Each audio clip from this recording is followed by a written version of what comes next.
우리는 요한계시록 18장에서 세상의 권세와 사치, 음행의 중심이었던 큰 성 바벨론이 하나님의 심판에 의해서 속수무책으로 무너진 것을 보았습니다.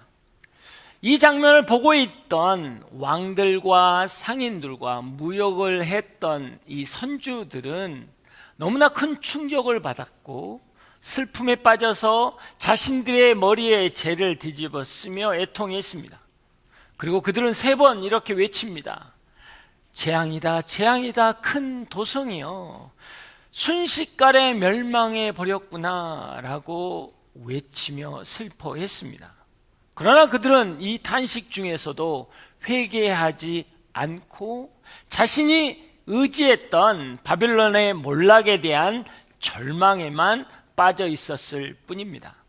우리는 이 모습을 보면서 세상의 화려함과 세상의 권력과 세상의 부귀, 영원할 것 같지만 허망하게 끝나버린다라는 심판의 실상을 보게 되었습니다. 그러나 바로 이어지는 오늘 요한계시록 19장은 전혀 다른 장면이 펼쳐집니다. 땅에서는 울분이 가득하고 애통함이 가득한데 하늘에서는 천국 백성들이 마치 웅장한 교향곡의 클라이막스를 연주하는 것처럼 울려 퍼지기 시작합니다. 그것은 하나님의 승리를 찬양하며 4번에 걸쳐서 할렐루야를 외치는 것이었습니다. 여러분, 이 할렐루야는요, 단순한 찬양이 아닙니다. 하나님의 공의와 심판, 완전한 승리를 선포하는 우주적 선언이었고, 고통 가운데 있었던 성도들과 교회에 대한 강력한 메시지였다라는 것이죠. 자, 우리는 매일 수많은 소리에 둘러싸여서 살아갑니다. 뉴스에서는 전쟁과 재난으로 인한 고통의 소리가 끊임없이 들리고 있습니다. SNS에서는 비교와 경쟁을 부추기는 소리들이 우리를 계속적으로 밀어붙입니다. 순간순간 우리는 마음속 깊은 곳에서 올라오는 탄식과 외로움의 소리가 우리의 마음을 지배합니다. 때로는 세상이 승리했다라는 거짓된 외침이 우리의 마음을 사로잡기도 합니다. 여러분, 이런 소리들은 우리를 낙심하게 만들고 믿음의 근간을 흔들고 하나님의 소리를 듣지 못하게 만듭니다. 그런데 오늘 본문 19장에서 들리는 이 할렐루야의 외침은 이런 세상의 모든 소리들을 압도하고 그 소리로부터 자유케 하는 하늘의 찬양이었다라는 것입니다. 할렐루야는 여러분 히브리어로 여호와를 찬양하라 라는 뜻입니다. 이 할렐루야는 구약에서 특히 시편에서는 수없이 많이 반복됐던 찬양의 외침이었습니다. 그런데 신약에서는 유일하게 오늘 계시록 19장에서만 나오는 단어입니다. 여러분, 이처럼 제한된 용례는 이 찬양의 외침이 특별히 하나님의 공의와 구원이 완성되는 종말의 순간, 그 순간을 강조하고 있다라는 것이죠. 요한계시록 19장 그리고 18장, 이 2장에서 외치는 두 외침, 하나는 재앙이다라는 소리고 또 하나는 할렐루야라는 외침입니다. 여러분, 이 두 외침은 서로 다른 감정을 표현하는 것이 아니라 뚜렷한 대비를 나타낸 두세 개의 소리입니다. 한쪽은 세상의 소리이고 다른 한쪽은 하늘의 소리입니다. 한쪽은 무너진 세상의 잔해 위에서 터져나오는 통곡이고 다른 한쪽은 하나님의 영광 위에서 선 찬양이라는 거예요. 이 두 외침은 서로 상반된 삶의 방향과 종말의 결과를 명확하게 오늘 보여주고 있는 것입니다. 세상은 바벨론의 몰락을 보면서 재앙이다, 재앙이다, 큰 도성이여 외쳤습니다. 여러분, 이 외침은요, 오늘날 우리 주변에서도 흔히 듣는 절망의 언어입니다. 전쟁과 재난 속에서 일어나는 신음소리이고 경제적 붕괴와 생존의 위협 속에서 아우성치는 세상의 외침인 거예요. 그런데 안타깝게도 이 외침은요, 무너지는 것입니다. 이 외침은 그 안에 진정한 회개가 없고 하나님을 향한 돌이킴이 없기 때문이에요. 그 안에는 오직 자신 중심의 상실감과 허무감만이 자리 잡고 있기 때문이에요. 결국 그래서 이 외침은요, 죽음과 파멸이 탄식이 될 수밖에 없는 것입니다. 반면에 하나님의 백성들은 바벨론의 무너짐 앞에서 네 번의 할렐루야를 외치는 것이에요. 왜요? 이 외침은 죽음을 이긴 생명의 찬양이고 회복과 영광을 나타낸 신앙의 고백입니다. 사랑하는 여러분, 재앙이다라는 외침은 세상 사람들의 외침이고 할렐루야라는 외침은 하나님의 속한 자들의 외침인데요, 이 외침은 마지막 때에 내뱉는 그들의 고백이라는 거예요. 여러분 어떻습니까? 여러분은 지금 어떤 소리를 듣고 있습니까? 아니, 여러분은 어떤 소리를 그 입에 머금고 있느냐라는 거예요.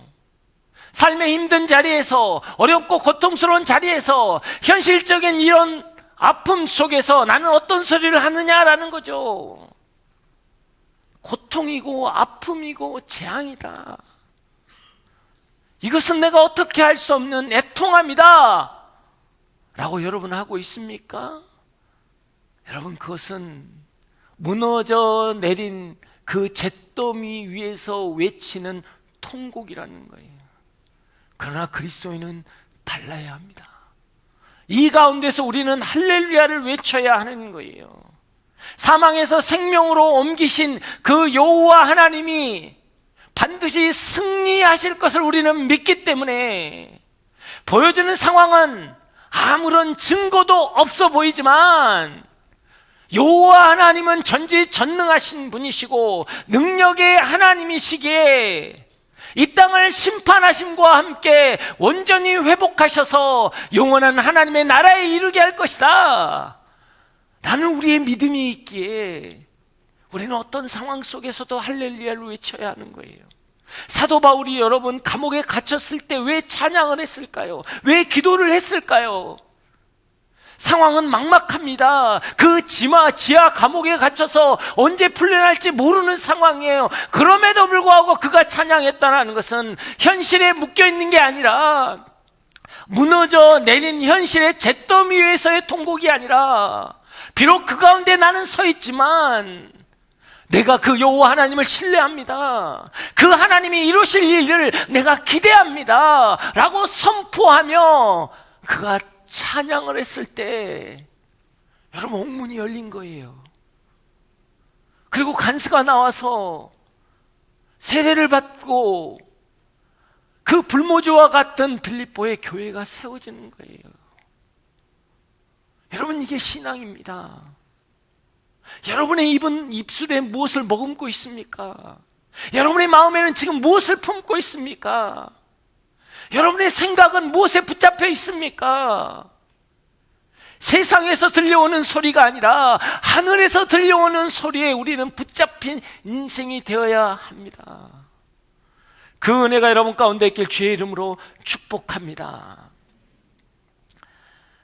수많은 천국 백성들은 지금 하나님의 무시무시한 심판 앞에서 할렐루야를 외칩니다. 여러분, 이 찬양은요 마치 야 그래, 나를 그렇게 고통스럽게 했던 너희들 잘 됐다, 이제 다 죽었어, 그런 마음일까요?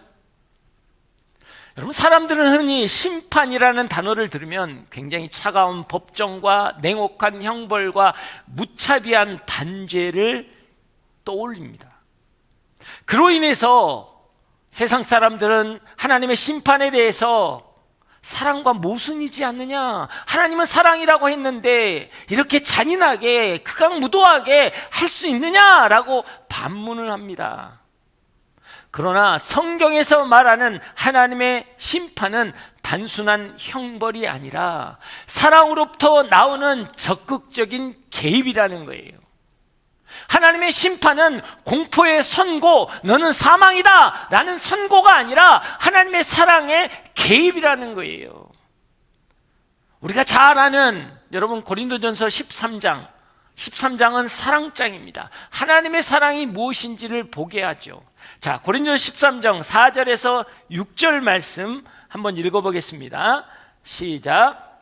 사랑은 오래 참고 친절하며 사랑은 시기하지 않으며 자랑하지 않으며 교만하지 않으며 무례하지 않으며 자기 유익을 구하지 않으며 성내지 않으며 원한을 품지 않으며 불의를 기뻐하지 않으며 진리와 함께 기뻐하고. 자, 앞에 부분은 자꾸 우리를 부담스럽게 하는데요, 하나님의 사랑에 굉장히 잘 표현되어 있는 정의 중에 하나가 무엇이냐면 오늘 사랑은 불의를 기뻐하지 않으며 진리와 함께 기뻐한다라는 선언이에요. 여러분, 하나님의 사랑은 하나님의 정의와 함께 움직이는 거예요. 고통당한 사람들을 위해 행동하시는 분이라는 겁니다. 하나님의 사랑은 결코 불의 앞에서 침묵하지 않으신다라는 거예요.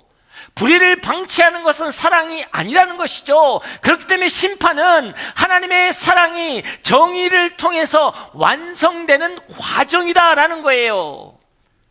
하나님의 심판은요, 사랑이 없는 진노가 아니라 사랑이 가득한 하나님의 정의를 실행하는 것입니다.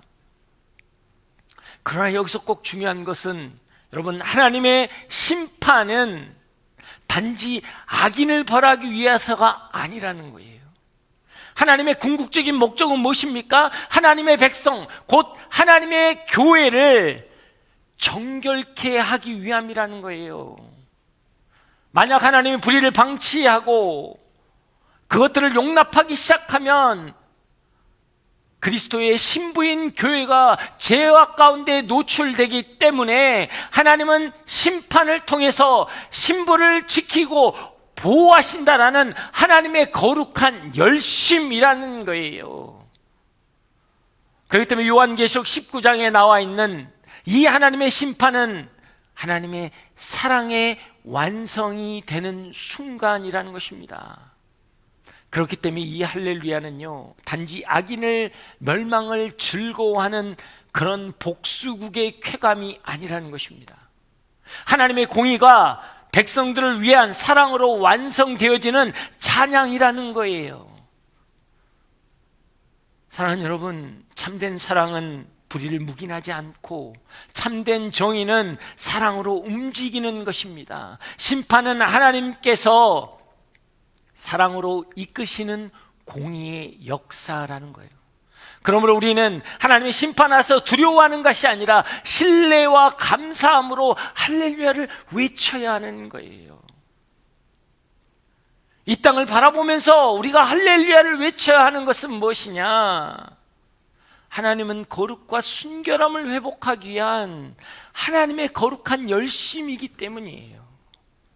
우리는 또 이 심판을 통해 중요하게 여기하는 또 하나의 한 가지 포인트는 무엇이냐면, 우리는 하나님의 심판을 마치 장차올 미래의 사건으로 이해합니다. 그러나 하나님의 심판은 미래에서만 일어나는 종말적 사건이 아니라 오늘 이 순간에도 우리 안에서 사랑으로 일어나는 현재의 사건이라는 거예요. 만약에 그게 아니라면 요한계시록은 우리가 읽어야 할 필요가 없는 거예요. 장차 올 일에 대한 부분이기 때문에 결국 우리에게 적용될 부분이 없다라는 거예요. 아니요, 그렇지 않습니다. 하나님의 사랑은 불의를 용납하지 않는다고 하셨어요. 그런데 만약에 우리 안에 죄된 성품, 반복된 죄들, 욕망과 음란이 우리 안에 있다면 하나님은 그 불의를 용납하지 않으세요. 마지막 심판 때까지 막연하게 기다리면서 심판대 앞에서 죄와 선을 판결하는 분이 아니라는 거예요. 오늘도 동일하게 일하시는 분이 하나님이라는 겁니다. 그 하나님의 일하심, 그 하나님의 사랑을 잘 표현하는 구절이 히브리서 12장 6절입니다. 히브리서 12장 6절 말씀 읽겠습니다. 주께서는 사랑하시는 사람을 연단하시고 아들로 보내신 사람들마다 채찍질 하신다라고 하셨습니다.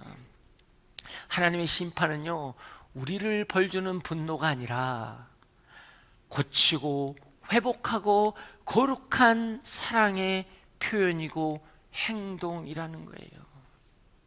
요한복음 15장 2절 말씀 한 절 더 읽어보겠습니다. 시작. 내게 붙어 있으면서도 열매를 맺지 못하는 가지는 아버지께서 자를 것이요 열매 맺는 가지는 더 많은 열매를 맺도록 깨끗하게 손질하신다. 자, 뭐예요?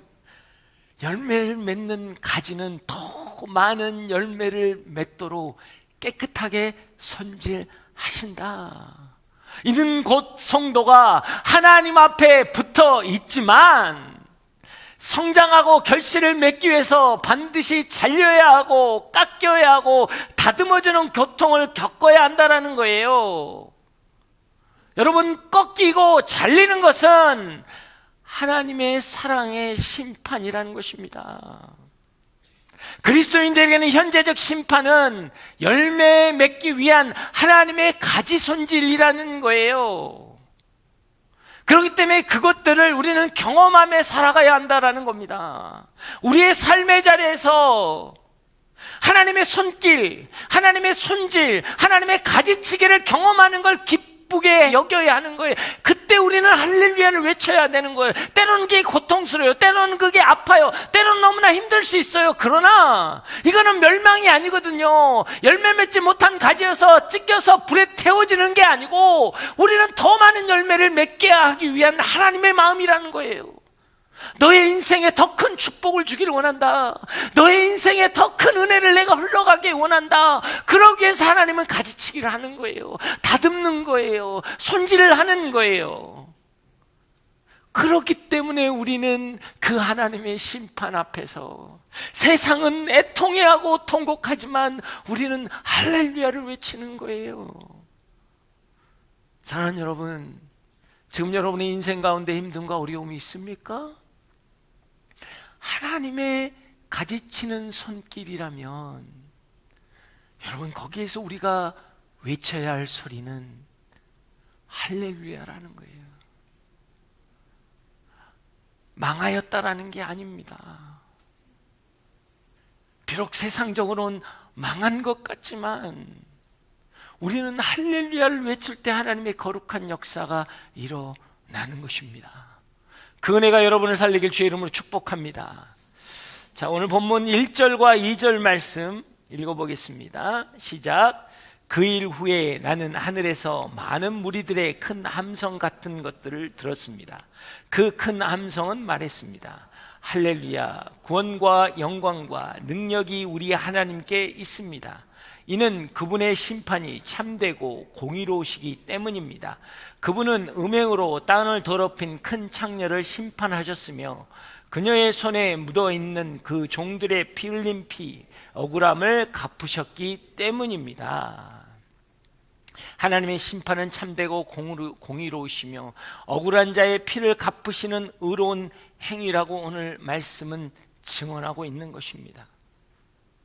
하나님은 반드시 우리 안에 있는 음란과 욕망과 교만과 세속적인 가치관을 그냥 두지 않고 도려내겠다라는 거예요. 우리 안에 있는 바벨론을 무너뜨리겠다라는 겁니다. 그렇기 때문에 이 하나님의 심판이 비록 고통스럽고 안타깝고 아플지라도 그 결과는 열매 맺고 회복되고 새롭게 되게 하는 것이기 때문에 우리는 심판 앞에서 슬퍼하는 게 아니라 오히려 기뻐하고 감사하고 찬양해야 하는 거예요. 우리의 찬양이 그래서 능력이 되는 것입니다. 그리스도인이 고통과 아픔과 환난 가운데서 찬양을 할 때 능력이 되는 것이에요. 스데반이 비록 세상에서 돌팔매질을 당하고 몸이 부서져 나가는 고통 앞에 있었지만 그가 평안함을 가질 수 있었던 이유가 무엇입니까? 하늘 문이 열리고 하나님 보좌 우편에 서 계신 예수 그리스도를 보았기 때문이에요. 우리는 하늘을 보는 자입니다. 우리는 하나님의 영광 가운데 있는 자라는 거예요. 그렇기 때문에 우리의 삶의 자리에서 우리는 참 평안과 참 기쁨을 누릴 수 있게 되는 자라는 것이죠. 그래서 6절에서는 네 번째 할렐루야를 이렇게 선포합니다. 자, 6절 한번 바라보겠습니다. 시작. 또 나는 많은 무리들의 소리 같고 콸콸 쏟아지는 물소리 같고 강한 천둥 소리 같은 것을 들었습니다. 그 소리들은 외쳤습니다. 할렐루야, 전능하신 우리 주 하나님이 다스리신다. 할렐루야, 전능하신 우리 주 하나님이 다스리신다. 이게 너무나 중요한 거예요.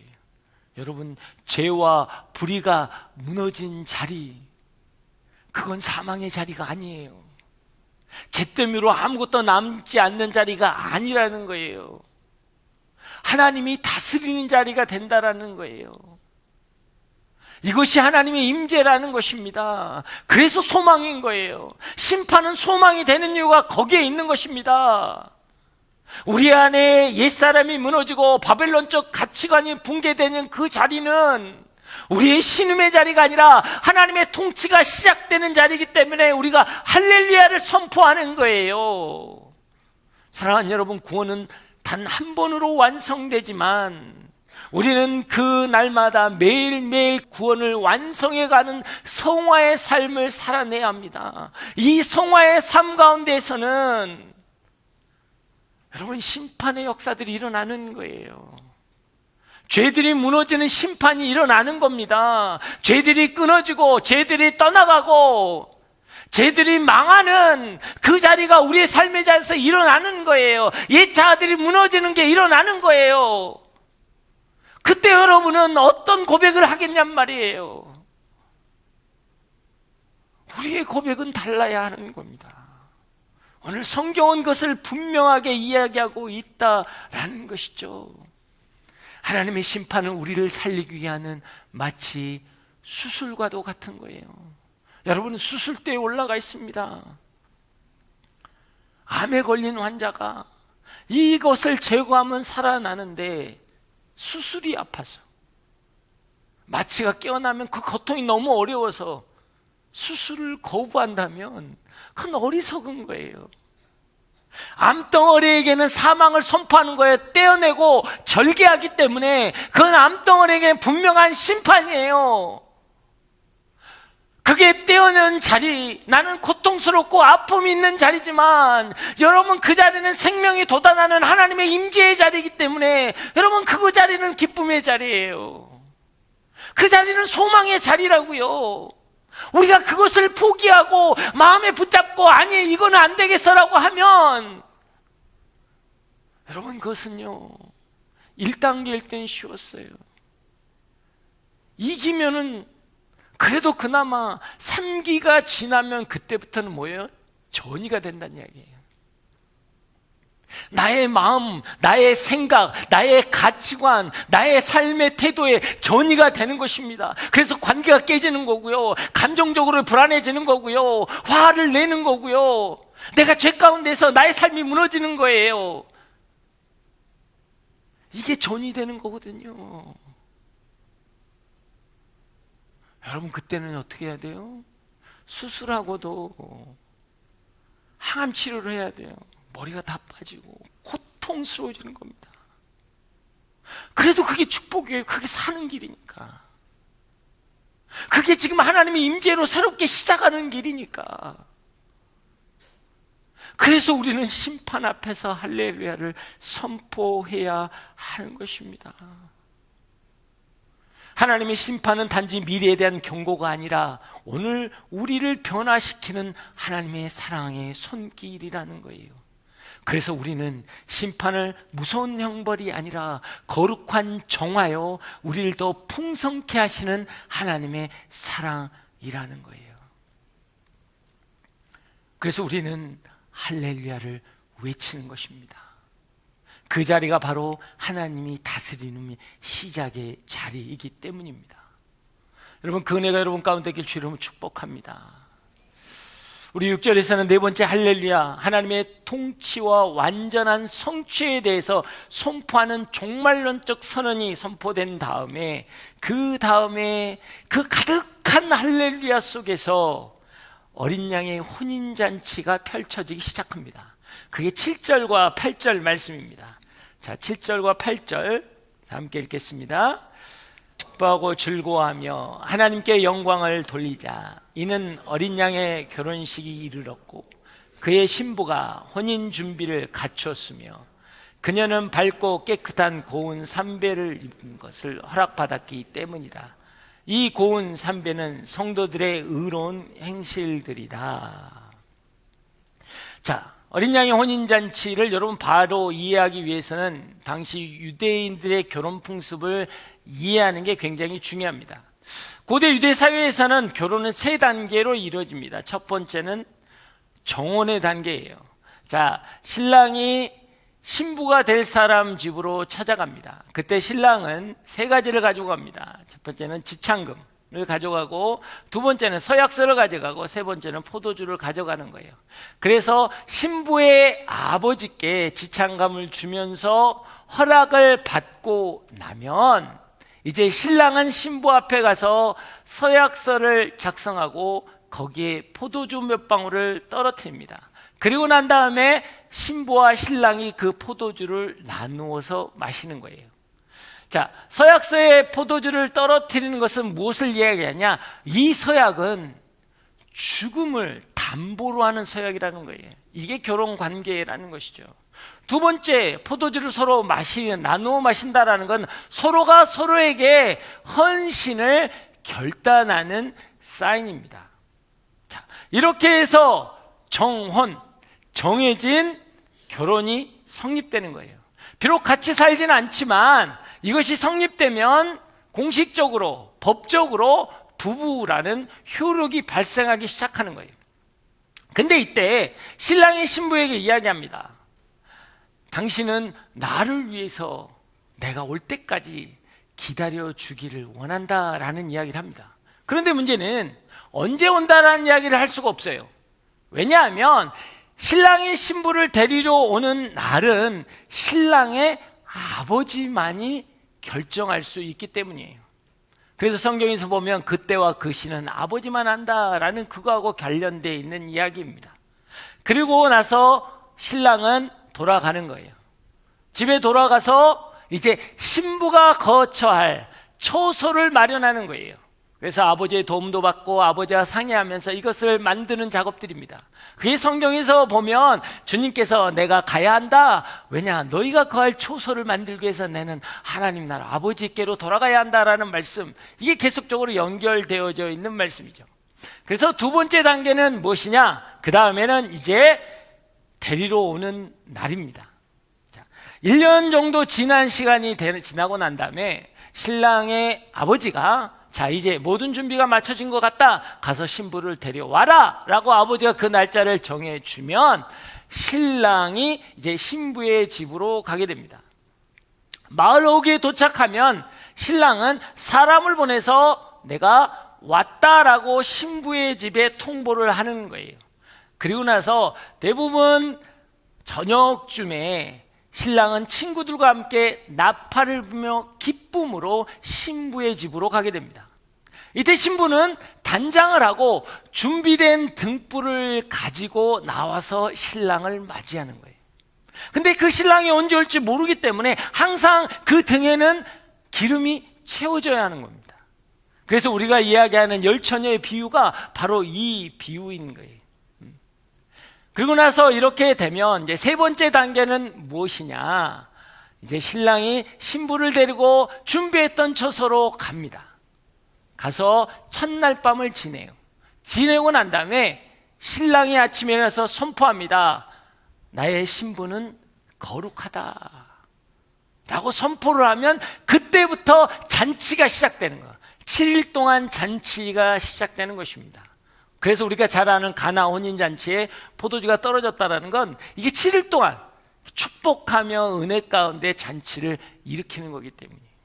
여기서 신랑이 거룩하다라고 선포하는 것은 신부와 신부의 가정의 명예를 회복하는 일이기도 하면서 그 정원한 기간 동안 그 여인이 잘 준비했다라는 것을 선언하는 여러분 축복의 선포라는 거예요. 근데 오늘 본문은 지금 이 최종적인 혼인잔치의 장면을 묘사하고 있는 거예요. 신부는 깨끗하고 빛난 세마포를 입고 등장합니다.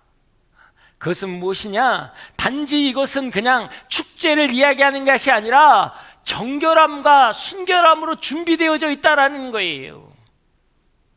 이게 오늘날 우리에게 하나님이 주시는 말씀입니다. 우리는 예수 그리스도의 초림, 이 땅 가운데 오셔서 십자가의 죽으심으로 우리는 하나님과 정혼된 관계라는 거예요. 법적으로 부부가 되었다라는 거예요. 포도주를 떨어뜨려서 서약서를 썼기 때문에 예수 그리스도의 십자가의 피로 이미 우리는 부부가 되었다라는 거예요. 그리고 우리가 그 예수 그리스도의 십자가 보혈을 믿음으로 말미암아 우리는 뭐예요? 하나님과 그 예수 그리스도와 서로 헌신한 관계가 되었다는 서약을 한 거죠. 그리고 이제는 그 정혼의 기간을 우리는 지나고 있는 거예요. 근데 이 심판은 뭐예요? 이제는 천국잔치, 이제는 정혼이 끝나고 이제는 결혼으로 가는 단계란 말이죠. 그때의 모습을 이야기하는 거예요. 그때의 모습의 교회는 거룩하고 순결했다더라. 우리가 지금 교회거든요. 우리는 이 정혼의 시간에 어떻게 여러분의 삶을 준비하고 있느냐라는 것입니다. 신랑은 신부가 거할 처소를 마련하기 위해서 가셨어요. 그래서 그것을 잘 마련하셨을 거예요. 이건 진리이고 말씀이기 때문에 그건 걱정할 일이 아니에요, 여러분. 혹시 내가 천국 가는데 내 살 집이 없으면 어떡하지? 이런 걱정은 하지도 마세요. 나는 좁은 방에서 살지 못하는데 이런 거 걱정하지 마세요. 문제는 신부예요, 신부. 신랑은 전혀 문제가 없다고요, 지금. 신부인 우리는 어떻게 하고 있냐란 말이죠. 여러분, 구약에서 이 정혼의 시간에서 신부가 준비해야 될 두 가지 정확한 원칙이 있습니다. 첫 번째는 뭐냐면 순결함이에요, 순결함. 이건 단순히 육체적인 어떤 순결함만을 의미하는 게 아니라 내 마음적으로, 영적으로 거룩하고 순결함을 가지고 있느냐라는 거예요. 그래서 고린도후서 11장 2절에 보면 바울은 내가 너희를 정결한 신부로 그리스도께 드리려 한다라고 이야기하고 있어요.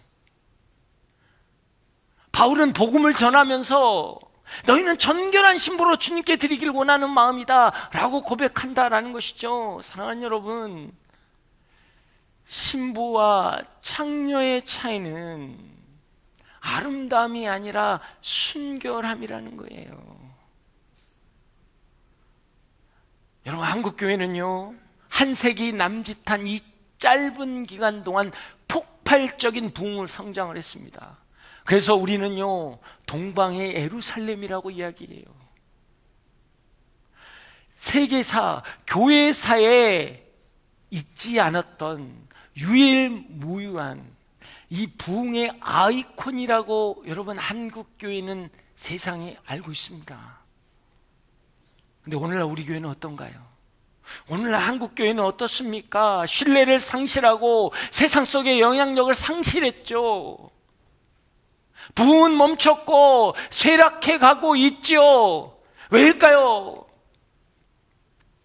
인구 감소 때문에요? 세속적인 문화 때문에요? 아니요. 순결을 상실했기 때문이에요. 순결을 상실했기 때문에 이 땅의 교회들은 무너져 내리고 있는 것입니다. 거룩하지 않는 성장과 부흥은요, 부실공사와 같은 거예요. 층수를 올리면 올릴수록 무너지기 쉬워지는 거예요.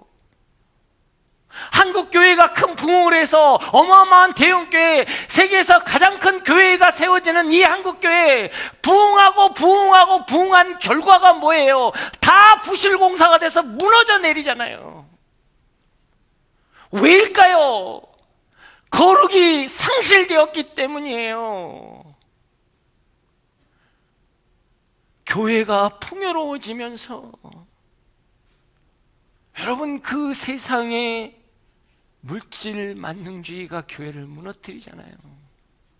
교회도 돈이 있어야 하고, 교회에도 능력이 있어야 하고, 교회에도 외모가 뛰어나야 하고, 교회가 세상과 다를 게 아무것도 없어요. 순결한 신부로서의 순결함을 잃어버린 교회는 여러분, 마치 소금이 제맛을 잃으면 길거리에 뿌려서서 밟힐 뿐이라고 하는 것처럼 이 땅의 교회는 무너지고 있다는 것입니다. 초대교회를 볼까요? 하루에 3,000명, 5,000명이 부흥의 역사가 있었습니다. 그리고 자기 소유를 다 갖다 놓고 필요한 자들이 갖다 가져갈수록 통용이 일어났어요. 엄청난 역사죠. 그래서 어떤 한 두 부부가 자기의 재산을 다 팔았다고 가져왔습니다. 근데요, 그 부부가 그 자리에서 죽었어요. 그게 아나니아와 삽비라 사건입니다. 부흥의 찬물을 끼얹은 거죠. 헌신과 희생과 헌금했던 그 삶이 완전히 무너진 거예요. 얼마나 당황했겠어요. 초대교회는 당황했겠죠. 아니, 저 사람들이 재산을 다 팔았다고 하는데 그 자리에서 죽었어. 아니, 조금 그냥 자기 거를 감춰놨대. 아니, 그래도 자기 재산 아니야? 아니, 자기 재산인데 자기 거 좀 놔두고 드린 게 그게 얼마나 큰 죄야. 여러분, 베드로가 뭐라고 한 줄 알았어요? 너는 성령을 속였다라는 거예요. 순결하지 못했다라는 거예요. 하나님은 초대교회의 부흥을 순결함의 기초를 두었다라는 겁니다. 비록 그것이 망연자실하는 사람이 죽어나가는 고통스러운 장면이라고 할지라도 순결함은 내가 타협하지 않겠다. 이게 하나님의 메시지인 거예요. 거룩한 신부라는 거예요. 첫날밤을 지내고 신부는 거룩하다라고 외치기 원하는 하나님의 마음이라는 거예요. 여러분은 어떻습니까? 주님과 그 첫날밤을 지내는 여러분의 신부의 자격이라면 여러분은 하나님 앞에서 어떻게 이야기하시겠어요? 그래서 이 땅의 교회에는요, 거룩을 회복해야 돼요. 거룩을 회복해야 한다고요. 그래서 이번 수련회가 그거예요. Wake up, wake up, wakeness예요. Wake up, 깨어나라는 거예요. 우리는 깨울 것입니다. 우리는 다시 한번 이 땅 가운데서 거룩을 지켜나갈 거예요. 두 번째는 무엇입니까? 신랑의 집에 가는 그것을 준비하는 거예요. 새로운 가족을 만나고 새로운 문화를 접하는 것을 연습하는 거예요. 음식도 다를 거잖아요. 삶의 방식도 다를 거잖아요. 이제는 내 방식을 요구할 수 없어요. 내 뜻, 내 계획을 이야기할 수 없다고요. 여러분이 그리스도인이 되었다라는 것은요, 하나님 나라의 가족이 된다는 이야기예요. 그리스도 예수의 신부가 된다는 이야기예요. 여러분의 삶은 어떻습니까? 하나님 나라의 삶을 맞춰가고 계십니까? 말씀으로 여러분의 삶을 맞춰가 본 적이 있으세요? 나의 삶에 필요한 것을 요구한다면 여러분, 그건 결혼이 안 되는 거예요. 아직도 나는 나의 집에 있고 신랑의 집에 갈 자격이 없는 거예요. 근데 이 땅의 그리스도인들은 그렇다라는 거예요. 아직도 내 집에서 내 필요를 채우는 거예요. 여러분, 그건 결혼이 될 수가 없는 겁니다. 이 정원의 시간에 우리가 왜 읊조리는 말씀을 하고 여러분 말씀을 묵상하고 여러분 말씀대로 살아내느냔 말이에요. 왜 우리는 하나님 나라의 문화를 가지고 이 땅에서 살아가는 연습을 하는 거거든요. 그게 정원의 시간이에요. 그냥 시간이 아니에요. 여러분, 이 땅에 사는 게요, 시간을 보내서 그냥 막연하게 수동적으로 마지막 때를 기다리는 우리의 삶이 아니라고요. 우리는 그 시간을 준비하면서 기다려야 한다고요. 이게 그리스도의 삶이고 교회라는 것입니다. 교회가 해야 되는 게 그거라는 거예요. 왜 우리가 말씀 앞에 서야 하냐고요? 왜 우리가 말씀대로 살아야 하냐고요? 이건 도덕이나 윤리라는 그런 개념이 아니라고요. 내가 하나님의 가족이 되는 거니까, 내가 하나님 나라의 가족이 되니까, 그 문화, 그 삶에서 나는 살아야 하니까 영원히 그걸 준비하는 작업이라고요. 그걸 놓치면요, 끝나는 거예요. 이게 굉장히 중요합니다. 그래서 뭐예요? 오늘 여기서 거룩한 행실이라고 되어 있잖아요. 그 세마포 옷을 입는 건 거룩한 행실이다. 여러분, 구원은 은혜로 얻는 거예요. 구원은 여러분의 어떤 조건이나 여러분의 행위로 얻는 게 아닙니다. 하지만 거룩한 행실은 구원받은 자의 열매이고 삶의 태도라는 거예요. 우리가 그게 있냐는 말이에요. 그 열매가 있습니까? 그 삶의 태도가 있습니까? 말씀을 살아내려고 하는, 말씀을 붙잡고 애통해하고 끌어안고 고통스러워하는 그 마음이 있냔 말이에요. 나의 삶을 포기하고 가치관과 문화들을 포기하고 이제는 신랑의 집에 가치관과 문화를 끌어안고 그렇게 살아내기로 결정하는 것, 여러분, 그게 신랑과 포도주를 나눠 마신 뜻이란 말이에요. 그게 여러분이 내가 주님을 믿습니다, 오늘 성찬을 할 텐데 예수 그리스도의 살과 피를 내가 먹습니다라는 뜻이라고요. 그걸 먹는 자는 구원을 받는 자잖아요. 여러분이 구원을 받았다는 뜻은요, 그 정원의 기간에 그것을 준비하겠다는 뜻입니다. 여러분의 삶의 자리에서 그것들 준비하십시오. 지금의 이 시간을 너무나 수동적으로 놔두지 마세요. 언젠가 끝날 세상 아니요. 우리는 10처녀의 비유처럼 슬기로운 5처녀가 되어야 되는 거예요. 기름을 준비하고 기다려야 하는 거예요. 여러분, 신랑은 저 출발했을 때 이야기하는 게 아니고요, 동네 어귀에 와서 사람을 보내는 거예요. 그렇기 때문에 준비가 안 되면 여러분 들어갈 수가 없는 거예요. 사랑하는 여러분, 세상은 그렇게 이야기합니다. 올 때는 순서대로 왔지만 갈 때는 순서대로 가지 않는다고. 여러분의 인생이 젊다고 해서 그 시간이 길다는 이야기가 아니라는 거예요. 하나님 앞에 우리는 정원한 자입니다. 신부라는 거예요. 그렇기 때문에 하나님 우리 삶에서 심판하시는 거예요. 거룩을 회복하기 위해서 죄를 심판하고 죄악을 심판하고, 그래서 그 하나님의 심판 앞에서 우리는 할렐루야를 외쳐야 합니다. 그 은혜가 여러분 가운데 있길 주의 이름으로 축복합니다. 아멘. 오늘 이 시간 우리가 기도하기를 원합니다.